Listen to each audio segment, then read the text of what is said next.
কবুল করলেন, বললেন আচ্ছা ঠিক আছে দেখাচ্ছি। কবরের সামনে গিয়ে দাঁড়ালেন। 1000 বা 2000 বছর আগের কোনো ব্যক্তি যে মারা গেছে তাকে কবর থেকে জিন্দা করা, নবী দেখছেন এবং সে ভয় থরথর করে কাঁপছে, এখনো ভয় থরথর করে কাঁপছে। নবীজি আমাদের নবী নন, অন্য কোনো নবী। সেই নবী বলছেন যে তুমি ভয়ে কাঁপছো কেন? তুমি কত বছর আগে ইন্তেকাল করছো, কি তোমার হালচাল বলো আমার। সেই ব্যক্তি বলছে আমি আজকে থেকে 1000 বা 1500 বছর আগে মারা গেছি। আমি ভয়ে কাঁপছি।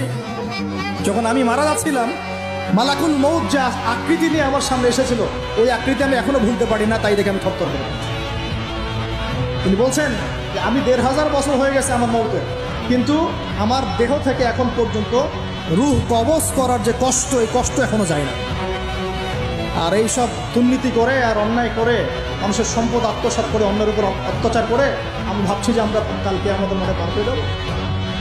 খালি কবরে যাও, তারপর বুঝবো। আল্লাহ রাব্বুল আলামিন আমাদের সবাইকে হৃদয়ের চোখটা খোলার তৌফিক দান করুন। কোন একজন নবী